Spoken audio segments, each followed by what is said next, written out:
Hello, friends, and welcome to another installment of Go Tell It on the Mountain. This week, I get a chance to spend some time with the Reverend Rebecca Floyd Marshall, who I had an opportunity to meet very early in my tenure as Executive Conference Minister, because, Rebecca, you were on the board at the time. So you were one of the faithful faces that welcomed me. And so I appreciate your board service. And I miss you. So, there might be another round of board service. But you can say, okay, I think it's been a couple of years. I have some time. So thank you for inviting me to come and be with your church and for doing this interview. Thank you. We're thrilled to have you coming to preach at TriCon. And I'm so pleased I get to chat with you a little bit more after our early days together when you were just getting started. So it's a joy to be here. Thank you. And so if you want to know any of the beginnings, Rebecca can tell you. Here were our first meetings, letter writings to the United States government, everything else that we attempted to do. That's right. I want to jump right into our time together. And as you already named, I'm going to be with you at TriCon this weekend. But I'm curious about your call story. And you can talk about that in general, but we'd also specifically like to know about your call story to TriCon.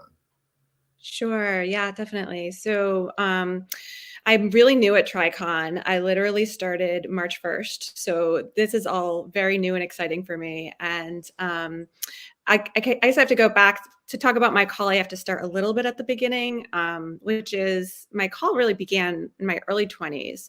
I was living in Cambridge, and it began as sort of this sense of lack or emptiness with my life and with everything that was going on around me. And so that led me to sort of seeking and searching something deeper. And I joined First Church Cambridge, Mass, and became involved there.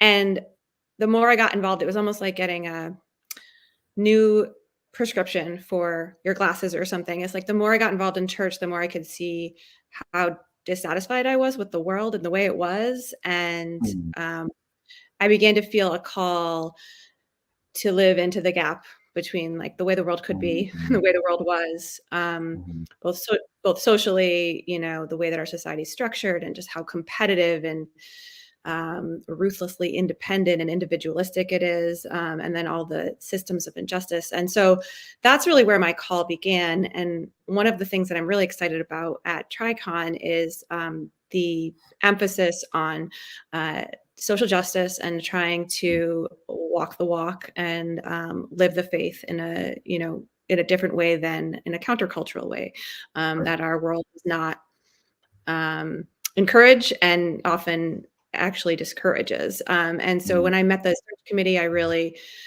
resonated with them, connected with them, and I'm excited about the work that they're doing and the commitment they are making to that ongoing mission of the church. Wow. And if I were to translate that call into, you already started to touch on it, even within these 6 weeks, it seems, or even before, because something drew you to this particular ministry. What are you excited about that's happening in the life of the congregation? And again, it could be within the 6 weeks, what's coming in the future, even kind of what drew you to the congregation in the first place. We're in the honeymoon, so I'm excited about everything right now, right? And I'm just having a blast. Worship is great. We're lots of energy and excitement in worship.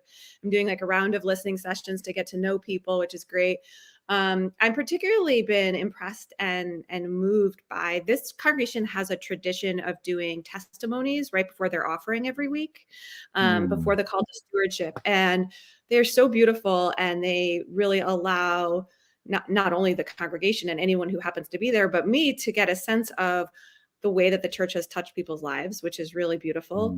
So I've heard everything from, my first Sunday on the job was a beautiful worship service from a team that had gone on a mission trip to the border in Texas for learning and service about everything going on there. And it was just beautiful to hear their words and how much growth, both spiritual and otherwise, had taken place.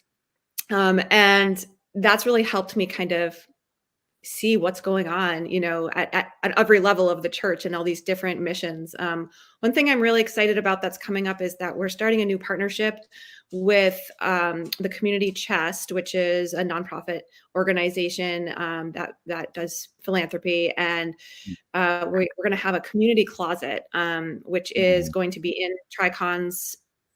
We have a giant building, so it's going to be in our building, and we're going to get recommendations from local social services folks to have gently used clothing given to people in need. So there are a lot of evacuees and refugees being housed in some local hotels in the area, and so we're going to be part of that effort, which I think people are very excited about, and is an opportunity for us to expand our gifts beyond just our immediate community to people who are coming from really places that are in really difficult, violent situations back home. They've been evacuated or are refugees here because of that. So I'm excited about that partnership. And we've also had a great Easter season where our Easter recipient was Bagley. Do you know Bagley?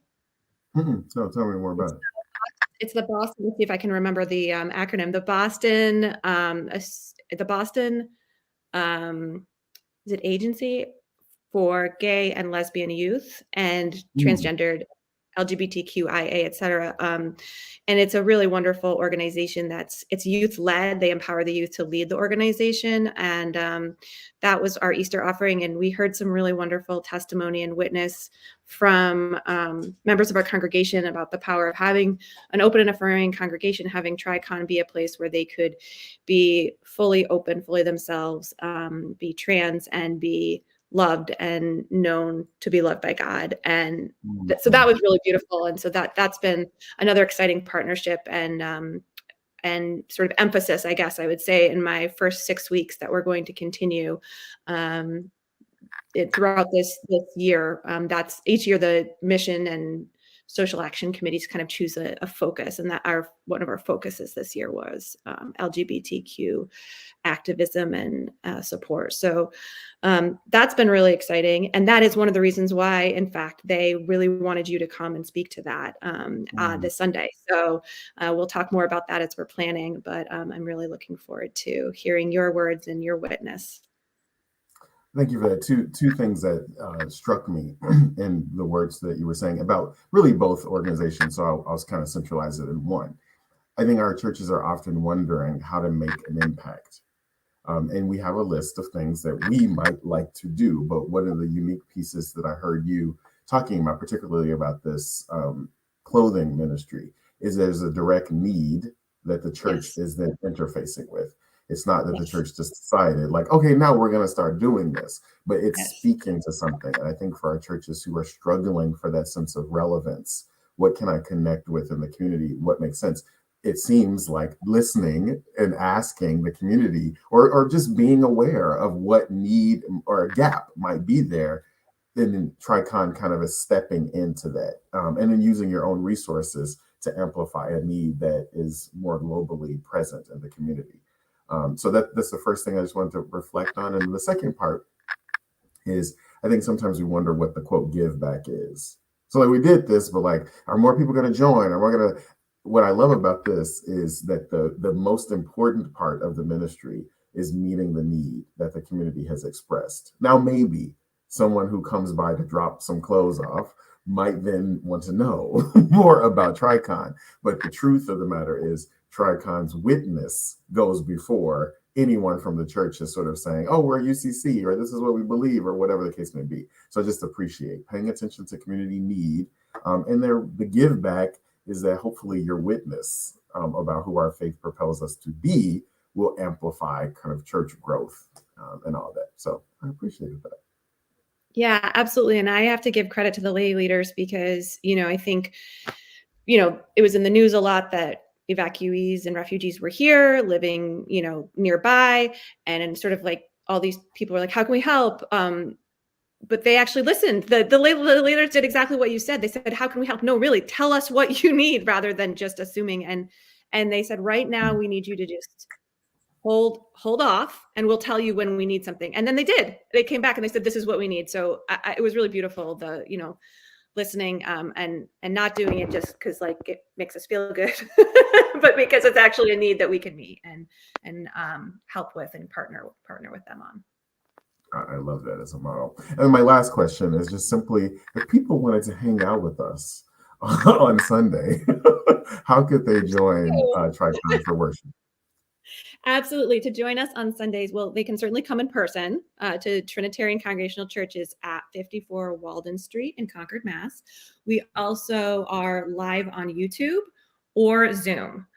You can do either, because we have, as in true congregational style, we have people who prefer Zoom and people who prefer to be on YouTube. So you can go to our homepage of our website, triconchurch.org, and you can find both links there, the YouTube link and the Zoom link, to join us live. So friends, depending on what platform you're watching this on, if you're watching it on Facebook, for instance, right above this video, you will see a link to TriCon, and you can learn a little bit more about their mission and then be able to click on that link directly. If you are watching our Instagram platform, then it'll be below the video, and you'll see and you're more link to copy it and then visit us there. Any way you find us, we are inviting you and you are welcome. TriCon is one of the many places in the Southern New England Conference where I am assured that you will find hope and light. Continue to remember that we are investing in a new reality of finding churches in Southern New England at findhopenow.org. And I'm assured that if you want to find hope now, come and visit us this weekend at TriCon. Thank you so much, Rebecca, and I will look forward to being with you on Sunday. Thank you. Thanks, friends.